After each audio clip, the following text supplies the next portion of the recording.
Futebolaço, eu sou o Dieguinho. Bom, galera, tá entrando no ar a nossa primeira edição deste sabadão, véspera de Clássico dos Milhões, como sempre, com muita informação para vocês.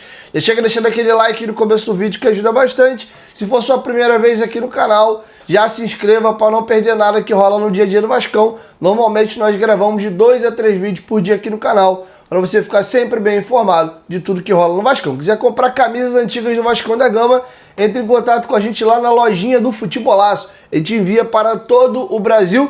Podemos inclusive estar adquirindo sua camisa ou casaco, desde que esteja em bom estado e seja original. Chama a gente lá no direct que a gente dá uma analisada. O link está aqui na descrição. Inclusive tem uma GG disponível dessa daqui. A gente está subindo logo mais no perfil. Dito isso, galera, vamos aí às informações. Olha, o Flamengo tem duas dúvidas para a partida. O volante Saul tomou uma pancada no pé e foi substituído ainda durante a partida contra o Estudiantes e virou dúvida. Ele ficou fora do treinamento de sexta-feira, mas tem a sessão de treinos de hoje para confirmar se ele realmente vai ter condição de jogo ou não. Quem deve seguir fora também é o volante Jorginho. E aí, caso o Saul não esteja à disposição, brigam ali pela posição o Everton Araújo e o De La Cruz. Beleza? Por outro lado, o Flamengo deve ter o reforço do lateral esquerdo Alexandro, que desfalcou o Flamengo algumas partidas por uma contusão e deve estar apto aí a jogar. Falando aí de Flamengo e Vasco, notícia importante: o presidente da Jovem do Flamengo e mais 7 integrantes da torcida Jovem Flá foram presos, tá? Eu vou até ler para vocês o boletim aqui do Leandro Rezende, da Rádio CBN, trazendo um pouco mais de detalhes. A Polícia Civil prendeu o presidente da torcida Jovem Flá e outros 7 por envolvimento na morte do vascaíno Rodrigo durante um churrasco no dia 11. A polícia também apura um plano de vingança de vascaínos. A PM detalha o esquema de segurança para o clássico, tá? Detalhe, fiquem muito ligados, quem é carioca, quem mora no Rio de Janeiro sabe que normalmente nos arredores do estádio e no estádio é tranquilo, mas normalmente dia de clássicos as organizadas aí acabam protagonizando, infelizmente, muitas brigas, né, por regiões espalhadas aí da cidade. Então fica ligado amanhã, não fica dando sopa de bobeira na rua não, e fica atento, porque infelizmente esses confrontos costumam ocorrer, tá? Inclusive, o Vasco e Botafogo da Copa do Brasil, aonde o vascaíno Rodrigo infelizmente veio a óbito por uma emboscada de organizada ali do Flamengo, da Jovem Flá. O jogo era no estádio Newton Santos, em Engenho de Dentro, né? Engenho Novo ali, e o rapaz faleceu em Oswaldo Cruz. Então, só para vocês terem uma ideia como, infelizmente, a coisa é aqui no Rio de Janeiro. Então, toda atenção para o dia de amanhã na cidade é pouco, tá bom? E também citando essa questão de punição, a Força Jovem tomou uma punição aí de 6 jogos e vai estar fora da partida contra o Flamengo, beleza? Quero te ouvir, deixa a sua opinião aqui embaixo nos comentários sobre os assuntos que a gente acabou de narrar. Beleza? E vamos virar a chave agora, galera, para falar de um assunto aí que gera muito debate. O Verratti é muito querido, mas tem crescido também por parte da torcida um hate pelas atuações dele, principalmente a dificuldade dele de gerar jogo e também um pouco da falta de velocidade do mesmo. A tendência amanhã é que o Flamengo tenha mais posse de bola e dê uma amassada no Vasco e o Vasco joga em transição. E o debate voltou à baila. O Verratti merece ou não merece ficar no banco? Ele já não fez um grande jogo contra o Ceará. Inclusive, o comentarista do Grupo Globo, ex-jogador do Vasco e do Flamengo, o lateral esquerdo Ramon, no último Seleção Sport TV, comentou que, na visão dele, se ele fosse o treinador, ele tiraria o Verratti desse jogo e começaria com um ataque mais móvel, com o Ryan de 9, daria uma oportunidade para o Andrés Gomes e faria junto com o Nuno as beiradas. Eu vou deixar com vocês o comentário do Ramon. Confere. Vejo amanhã um Vasco que precisa ser muito veloz na frente. E para ser veloz na frente, o Verratti tem que sair do time. Se fosse o técnico Diniz, eu apostaria nesse detalhe, porque assim como o Palmeiras, eu imagino ficando mais com a bola contra o Fortaleza, eu imagino o Flamengo ficando mais com a bola com o Vasco. E o que você tem que fazer quando no time você está sendo atacado, está sendo mais reativo? Recuperar a bola, primeira coisa, sair da pressão e velocidade para fazer esse time correr para trás. Eu acho que aí entra a velocidade. Por exemplo, jogar Nuno, Andrés Gomes e Ryan. Ryan é um jogador que dá muita opção de profundidade, está vivendo uma fase muito boa, tem feito os gols. Então é um jogador que pode dar um trabalho à defesa do Flamengo, independentemente de quem jogar, do nome que jogar. Então eu acho que o Vasco, principalmente, tem que ter muita atenção, concentração, porque vai ser um jogo de xadrez. Um jogo de roubar uma bola e sair em velocidade. Roubar uma bola e sair em velocidade. Claro que tem qualidade para quando estiver no campo ofensivo, no último terço, manter a posse de bola, tentar atrair o Flamengo, fazer o jogo que o Diniz gosta. Mas, na minha opinião, o Vasco tem que ser veloz no domingo. Então, para ser veloz, tem que ter um ataque móvel de muita potência, de muita força. Inclusive, o GE fez uma enquete e na enquete que eles fizeram, o jogador mais votado para deixar o time para o clássico contra o Flamengo foi justamente o Verratti. E o jogador mais votado para ganhar a vaga dele foi justamente o Andrés Gomes. Eu queria te ouvir. Qual seria a sua sugestão de escalação para o clássico? Deixa a sua opinião aqui embaixo nos comentários. Lembrando que aquele 6-0 contra o Santos foi um jogo franco, um jogo de trocação. O Vasco jogou sem centroavante naquele dia. Esse jogo específico eu vejo com bons olhos sim o Verratti ir para o banco e entrar na segunda etapa. Acho que vai fazer muito mais sentido o Vasco ter um jogador para jogar a bola longa, atacar o espaço, do que pensar num jogador aí para jogar a combinada, bola cruzada na área, não ser falta lateral, escanteio. E o maior garçom do Verratti é o Piton. E o Piton, infelizmente, teve a contusão recentemente e deve ficar fora de novo. E o Puma Rodrigues jogando de pé invertido ali complica um pouco essa bola chegar na área pro Verratti, tá? Então tá feito o registro. Seria curioso um grande jogo, um grande clássico e por opção técnica um treinador do Vasco deixar o Verratti no banco. Seria a primeira vez caso isso aconteça amanhã contra o Flamengo. Mas quero te ouvir. E o Diniz, na última entrevista coletiva do jogo do Ceará, foi questionado o que o time ganha e o que o time perde com a presença do Verratti ou não em campo. O Diniz vem mantendo ele como titular. O Diniz não respondeu exatamente a pergunta que foi feita, mas explicou o porquê da manutenção dele na equipe. Inclusive comentou a participação dele no jogo do Ceará. Vou deixar com vocês o Diniz comentando o tema. Confere. A pergunta é meio recorrente, né? Não é perguntar, mas é bem uma pergunta. O Verratti, hoje eu não via motivo para tirar o Verratti do jogo. A gente precisava de gente para fazer gol. No fundo, se eu tivesse mais um... Eu coloquei o David, que é o cara que a gente tinha no banco, e mais se aproximava de jogar um pouco dentro da área.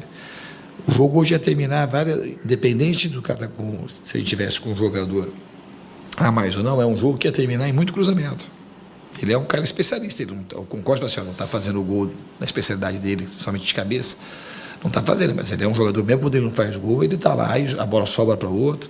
Ele é um cara que contribui muito na parte tática, contribui na bola aérea, e é um jogador que eu acredito. Não quer dizer que ele não vai sair. Hoje, especificamente, não era um jogo que eu achava que ele tinha que sair. Não achava de maneira nenhuma. Eu achava que era um jogador. A gente tinha que, se tivesse um jogador, mais um jogador alto, ia fazer talvez 2 centroavantes, porque assim, o jogo ia acabar tendo muito cruzamento, como teve. A gente acabou fazendo o gol de cruzamento, tivemos outras chances de cruzamento também. O Ceará é um time, quando a gente vai andando com a bola e foi ganhando o campo, é um time que se tranca muito e acaba as jogadas saindo mais pelo lado. Mas eu te respondi. Eu falei que hoje era um jogo que ele precisava de presença de área. Hoje ele precisava de um 9 móvel. Podia até ter um 9. Se fosse um 9 móvel, que chega na área, que tem muita presença, tudo bem. Mas hoje a gente nem tinha no banco esse jogador. Não tem nada a ver o jogo. A gente fica pensando no jogo do Santos. O jogo não tem nada a ver com a característica do jogo de hoje. O jogo tinha espaço, o Santos jogava com a linha mais alta, então tinha espaço entre linhas. O jogo de hoje era o jogo que a gente ia empurrando o Ceará para trás e precisava de gente na área. Como é que eu ia tirar um jogador que tem mais presença de área do time hoje? Não tem nem sentido.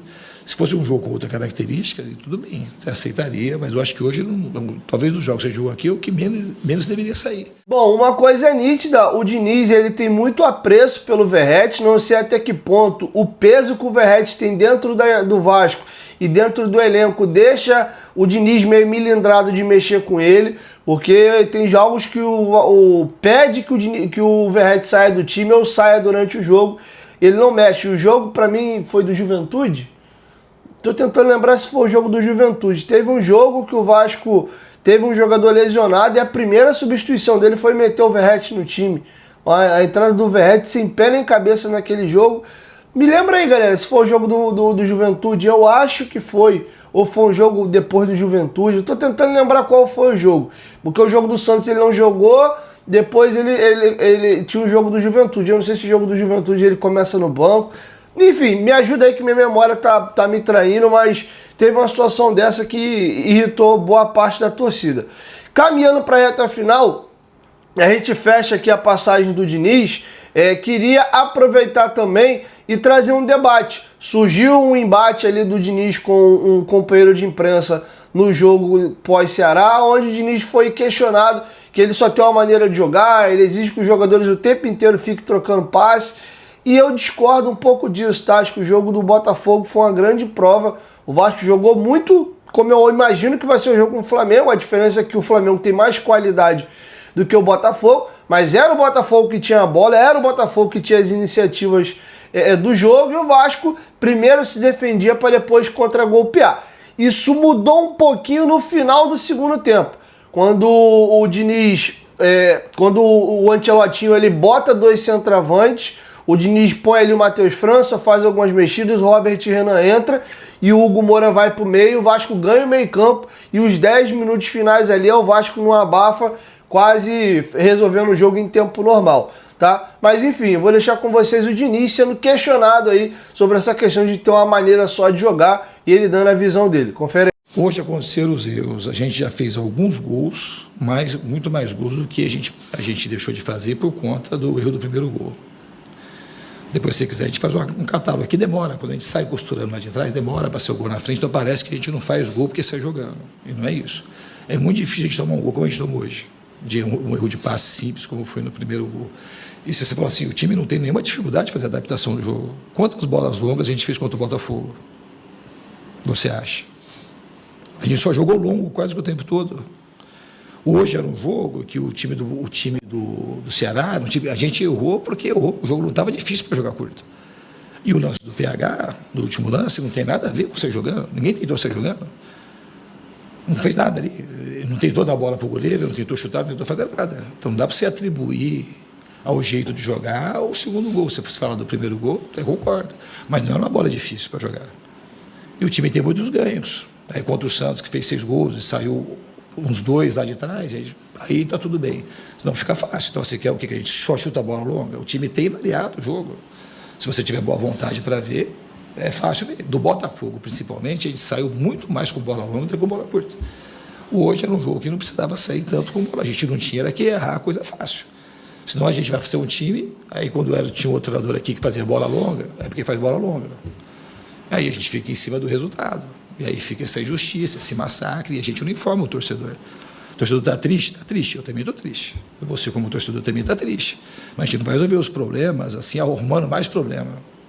Porque tem o problema, a gente pega o problema, a gente não quer resolver o problema. A gente quer, assim, aumentar o problema e afastar ele para outro lugar. Eu não estou aqui para afastar o problema, eu estou aqui para resolver o problema.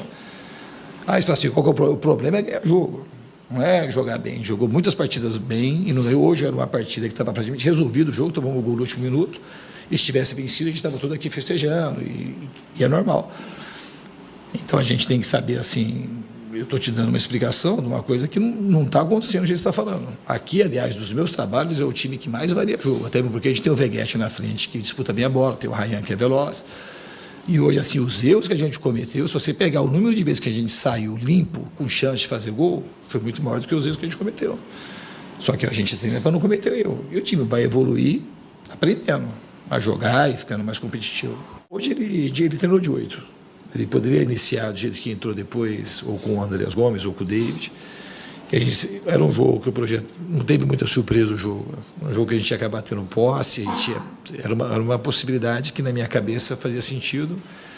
E quando ele foi para 8, estava uma coisa clara que aquilo, a chance maior era de dar certo, e em relação a isso deu. Acho que ele teve muita desenvoltura, ele é um jogador muito inteligente, estava pegando muita bola limpa para poder distribuir, o jogo teve uma influência maior com ele ali, e a gente não sofreu na marcação por conta da presença dele ali. Às vezes a gente sofreu um pouco na marcação no primeiro tempo, depois a gente tomou gol um pouco no segundo por uma falta de organização do time mesmo. Na hora de fazer pressão, a linha não subia e ficavam uns buracos. Às vezes o Ceará colocava muitos jogadores no corredor lateral e os volantes ficavam sem função. Então a gente algumas vezes teve um desencaixe de marcação. Isso fez com que o Ceará tivesse alguns espaços, principalmente no meio do campo, mas não teve a ver com a presença do Nuno ali. Em relação também à pergunta que você falou, do que a gente não jogou, a gente não estava jogando com linha alta, a gente tomou o gol, a gente estava com um jogador a mais, que é outra coisa que a gente joga do mesmo jeito. Só para rebater uma coisa aqui, assim, não dá a gente pegar uma coisa e estigmatizar. A gente gosta de jogar pressionando com linha alta, mas a gente tomou o gol com um jogador a mais, a gente estava com o time todo atrás da linha da bola. O cara vai estar até o cara lança a bola, tá o Paulo Henrique, tá o Cuesta, tá o Robert Renan chegando e tinha um jogador do Ceará. Então a gente está procurando assim, adequar o time e não que uma linha alta, no fundo é uma coisa que eu gosto e eu acho que o Vasco tem muito benefício com isso, mas eu estou falando só por conta de que a gente não, o jogo pedia não era marcar linha alta menos com uma a mais naquele momento. E a gente procurou se resguardar da melhor maneira possível. E mesmo assim não tem uma precisão exata, né, matemática, que a gente não ia tomar o gol. A gente tomar um gol de bola longa com um jogador a mais, era uma coisa, talvez fosse a única maneira que eu achava que a gente não ia tomar gol.